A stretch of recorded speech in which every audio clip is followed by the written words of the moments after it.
There comes a point for every entrepreneur where they may have let their high ambition and drive take over to the point where their schedule is packed to the brim and they get into the headspace where they haven't seen someone in a while and that person goes, "Hey, how have you been?" And they just say, "So busy." So it's super important to me as an entrepreneur to have a schedule that is flexible so that I don't feel like I have to work, but actually that I get to work. Because the simultaneous best and worst thing about being an entrepreneur, being your own boss, is the fact that you get to choose your schedule. That's a lot of responsibility. So you probably want to accomplish your most important tasks every day while still being able to finish at a reasonable time. You exit work mode and you enter life mode because otherwise you can feel stressed, things feel heavy, you get that brain buzz feeling, and it's kind of like you're trying to juggle 8 juggling balls, but at no point did you grow an extra 6 limbs. So here's what you're going to do.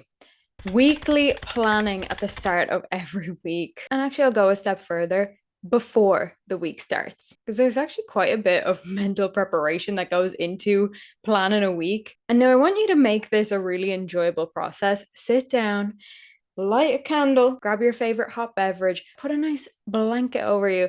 Do whatever you need to do to make it an enjoyable process for you. And the absolute first step here is to audit your task list. So have a look at the tasks coming up in the following week. And the very first thing I want you to do is delete as much as possible from that task list. Be ruthless. Not everything's going to get done, most likely. So, the worst thing that we can do for our own productivity and flexibility in our schedule is to look at a week, be like, "Oof, it's going to be a busy week," and go into that week needing to be high energy, high impact, boom, boom, boom, boom all the time. It's not going to happen. So you want to delete things. You want to put things on your someday list. If you're not sure what a someday list is, I have a whole video on that. You can watch that after this video. You want to change due dates, so push things out. Not everything has to happen when you originally planned for it to happen. And it's a little bit confronting. I can guarantee you that the less priorities you have on any particular day, the more you'll actually get done. I don't know why we are like this, but we are. If you aim to get 10 things done today and you get 8 things done, you're going to feel like a failure. And also, all day, it's going to feel like crap. If you aim to get one thing done and you get 8 things done, you're going to feel like, oh my goodness, I'm an absolute queen. If you set that one absolute top priority, at least you're the one putting intention into what actually is the most important thing to focus your time and energy on. Next, you're going to set working hours. Yes, you might be a solopreneur where you get to choose if you push that little bit harder to get that one more task done. And the next thing you know, work bleeds into all of that extra time that you had. But you have a business, and with love, you are not a 24/7 gym. Think about those for a sec. They have systems set up, they've got CCTV, they've got little swipey cards to let people in, and everything can run without any staff members being there. Can your business run without you showing up? If it can't yet, well, first of all, you want to start thinking about getting some systems in place, and that's something that I specialize in. So we'll talk about that on another day. But you're also a human being,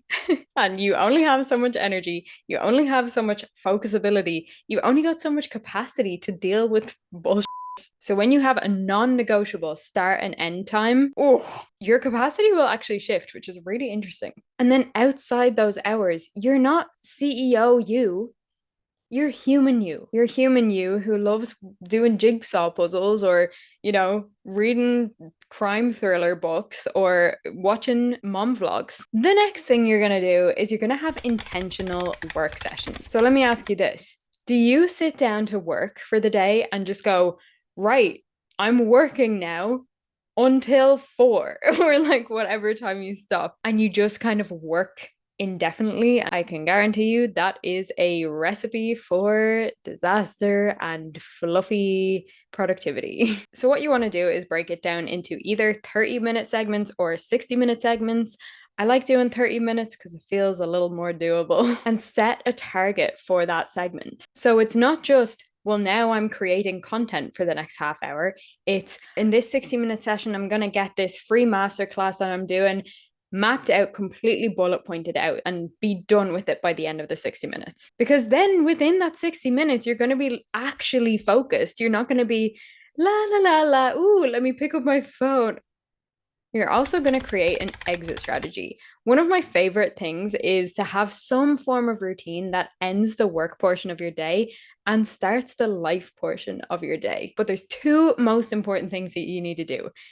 A, keep it similar so that your brain starts to associate whatever you're doing with ending the workday. And B, change your environment. If you were sitting at your laptop at the kitchen table, don't just close the work tabs that you were on and open up Netflix on your laptop. Actually get out of that room. I mean, ideally, get out for some fresh air and touch some grass. Now, I did a whole video on exit strategies, which I'll link up the top here. And a quick recap. If you would like to create a more flexible schedule, 4 things to absolutely include in your productivity methods are weekly planning before the week, your set working hours, intentional work sessions, and an exit strategy. Thanks so much for watching, and I'll see you over in that exit strategy video.